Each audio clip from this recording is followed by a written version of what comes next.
Oh, Manchester United 3, Bodo Glimt 2, and what can I say, bro? Like, I thoroughly enjoyed that football match. Like, I made it abundantly clear from the moment that the manager came in that I was gonna make certain allowances for certain things in it. Like, the most important thing for me was the manager implementing a style of play, being very clear and concise with what he wants, yeah. And so far, he's done everything that Eric didn't do, blood. Do you know what I'm saying? He's come in, he's implemented the system immediately. He hasn't sat there and complained and says, "Oh, I don't have the players, I don't have the profile, I can't play sporting football because I don't have the players, blood." And then go and give sporting flipping 300 million and then still say he can't play sporting football. We finished the game, yeah, with a back three of Luke Shaw, Mazraoui, and Casemiro. Not one of them are centre backs. I don't want to hear the excuses of I don't have certain players or certain profiles, so I can't play my system. It's absolute cobblers, bruv.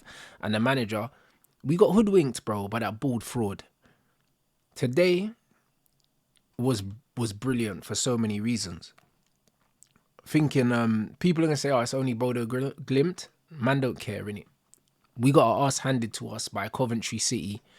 I've seen us go to Newport, yeah, be 2-0 up, and all of a sudden, yeah, it's 2-2, and man are scrambling, blood, with Casemiro and Varane on the pitch. There's been multiple games, blood, where we've played against an opposition that we're comfortably better than, and it hasn't ended favourably for us, or we've been very, very lucky to get the result, and we've been second best. Today, we are anything but. 70 something percent possession, 72, 73%, 92% pass completion. This is the same Man United players that couldn't keep the ball under the manager last season, and people were saying, "Oh, these man ain't good enough, they can't do this, they can't do that, they can't do this." We created enough chances today to win 2 football matches, bro. And if not for players, namely Garnacho and Marcus Rashford, yeah, we could have absolutely slaughtered these lot. The manager probably coached a 7-8-0, bruv. Like, and it ended up 3-2. Like, the 2 chances that they scored here, they took their goals very, very well. Very well. The first goal here, we actually defended it quite well, to be honest. We put pressure on the ball, but my man wrapped it in the stanch, bruv. Like, he won't strike many better than that. And then the second goal, Malacia gets outpaced and that, but the geezer's rapid or whatnot, yeah, that can happen. Do you know what I mean? It was a very good ball over the top as well. It can happen. And then De Ligt gets caught in 2 minds. Do I stay with my man? Do I get across and sweep? And in the end, he made the decision, maybe a fraction too late. We end up conceding. But 2 goals of decent quality. Other than that, we controlled the game comfortably, bro. There's not been too many times where I've sat there and I've watched Man United and I've just felt like we've got this. And it also felt like we can score whenever we felt like it. It genuinely felt like that. And we created the chances. We created them. From back to front, we saw quality. Anana's been one of our best players this season. He made a meal of some of the saves. In real time, I thought that the saves were better than they were, but now I've seen them back here. He's just doing Anana things, innit, bro? Just keeping himself entertained. Mazraoui, bloody, bruv, listen. What do we say about this guy, bruv? This guy's just good every week, blood.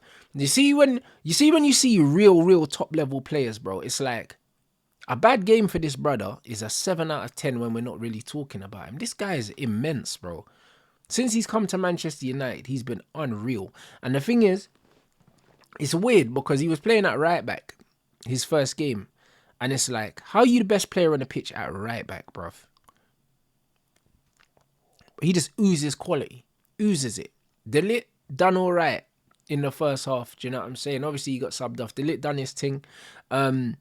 Left centre-back, Lissandro done way better than Johnny Evans. Having Lissandro on the pitch and being able to press higher, it added a different dimension to the team that wasn't there against Ipswich.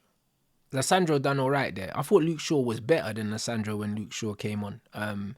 His passing in between the lines was a bit better, which is surprising because that's meant to be Lissandro's kind of strengths. But Luke Shaw done all right when he come on there. Ugarte today was brilliant, bruv. And Bruno was good as well. I'm not going to lie. I like Bruno in this 8, bruv, because it just keeps him away from all the bullshit. Do you know what I mean? All the stuff that I hate about Bruno, he can't do it in the 8, bruv. Like, it actually confiscates his bozo powers and it just makes him have to just play simple passes, bro. All Bruno does now is run around there, do cardio, collect the ball and pass it 5 yards. It's amazing, bro.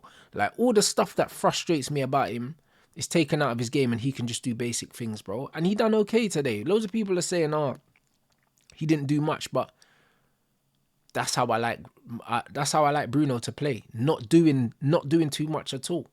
Ugarte was everywhere, nicking the ball, even got an assist as well. He was driving high. He's got a crazy engine, bruv. Like, pressing high, winning the ball.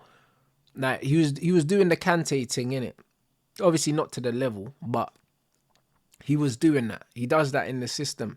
And then the front three, Garnacho scored a goal, but he was rubbish again. Like, obviously we understand what he is, innit?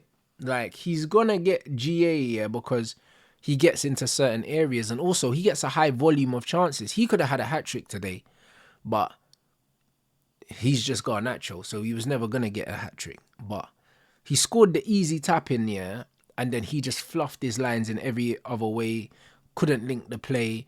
When we think about the other side of Mount, Mazraoui and Anthony, yeah, that triangle, they were popping stuff about. Garnacho's side died, and it continues to die. Awful footballer, but he scored. Mason Mount and Anthony were linking up well, man. Like, Anthony had a good game at wingback, bro. I called the Bruno in the 8 and I called the Anthony at wingback, you know, before the manager even came in. So to see it actually work and the manager implement it, like, it's exciting, innit? I thought Anthony done well. Loads of people are trying to downplay Anthony's contribution at wingback today, but I thought he was good. I thought he was very good. He gives us a creative spark there in terms of, like, he was trying to take players on. Like, he looked a bit confident. He was trying to flick the ball over people's heads. Know what I mean? Reverse elasticos and that. He was trying to do stuff. Do you know what I mean? And that's the difference between having a bit of confidence and not having a bit of confidence, bro. Like, the previous manager absolutely would have smashed any little bit of confidence he had left to bits, innit? To see him given the opportunity to play in a different position, yeah, and maybe unlock a different skill set because he's already got the work rate. Hopefully he can give us something, bro. Like, do you know what I mean? I haven't written him off completely. I think in that position, yeah, he's a very viable option. Very viable. And I think today's performance would have done him no harm. Him and Mason Mount linked up well.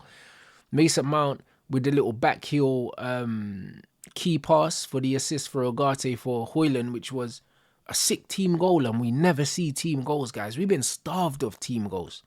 I think the last team goal we scored was actually Anthony's goal against Arsenal, where there was like 20-something passes and then Anthony wrapped it. And that was, what, 2 years ago? I don't remember a team goal like that where I've genuinely celebrated and I've been excited, but that goal there was wavy. Do you know what I'm saying? Malacia actually done pretty well, yeah. His final ball wasn't great, but I think considering this is his first team start in 17, 18 months, I think Malacia done pretty well, innit?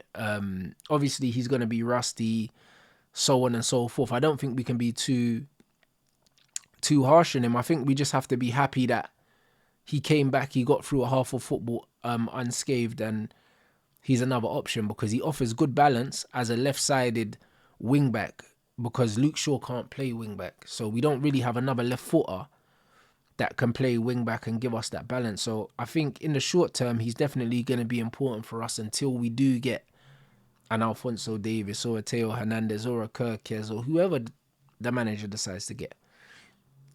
And also, Rasmus Hojlund, for me, was his best performance in a Man United shirt today. I said it in the game. Do you know what I'm saying? I'm not a big fan of his all-round game, yeah? But today, he done more good things than bad, innit? And to me, that's very, very rare for him. Usually we watch him, we're frustrated. He does loads of shit things, yeah? And then he does the odd decent thing. But today, even though it was only Bodø Glimt, it don't matter.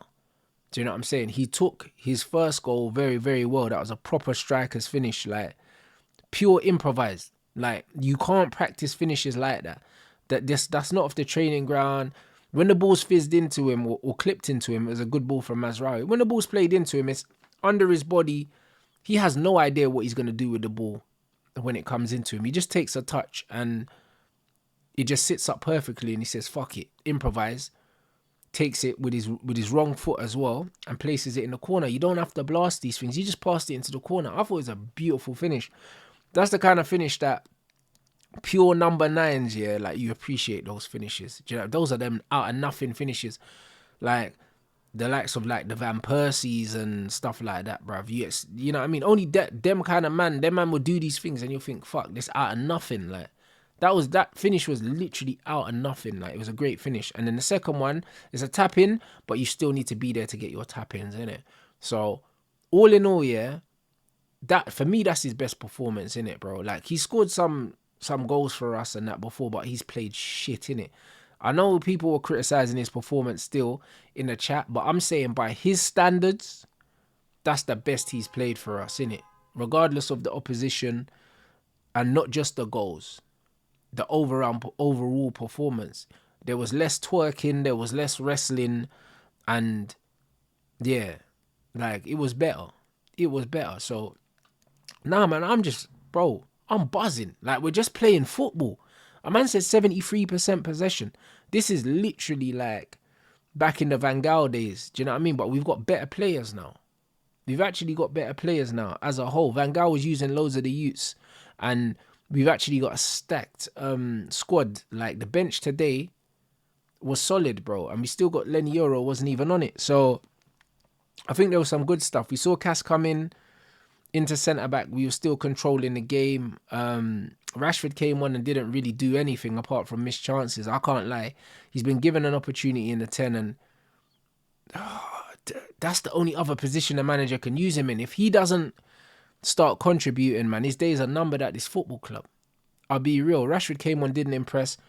Dalot, he was using that Dalot as like an inverted wing back, which I'd never seen before. But, bro, it kind of worked a little bit. But Dalot didn't have a great cameo, bruv. Like, when he's playing on that left-hand side, cutting in onto his right, bruv, his decision-making was a bit shaky today, which is jarring because I was defending him after last game because I didn't think he was that bad. But today, like, yeah, the contribution, I can't lie, you can't gloss that one over, man. It wasn't great, but overall, I'm very, very happy with the performance. I'm happy with the result. Do you know what I mean? Rasmus bagged a couple, and that's going to be good for his confidence. And then obviously, he even pressed the goalkeeper and initiated the fumble for Garnaches to scumbag another one. Do you know what I mean? So, yeah, man, he's had a good game, and I'm sure that will help his confidence, bro. So now we just move forward onto the weekend and see what team that the manager puts out against Everton. I think it's Everton at home, because it's going to be a different test, and the team's probably going to be like a lot more changed from it is today because we made loads of changes. I'm assuming Anthony and Malacia aren't going to start a fullback. Do you know what I mean? And there's going to be some changes in the front three as well. And maybe even in the midfield as well. Maybe Cass comes back into the midfield. So, yeah, man. Looking forward to seeing that. Ah, man, I'm ecstatic over the football. I can't lie. Just to see a cohesive team, patterns of play, 92% pass completion, loads of chances created. Do you know what I mean? I think we had 19 shots or something. It was 19 or 20. Brother, everything I wanted to happen is happening, bro. So, as far as I'm concerned, yeah, like, yeah, man, I'm willing to give this manager time. He's already shown me in 2 games that, yeah, I've backed the right manager, man. So, all in all, I'm happy, people. And listen, bring on Everton.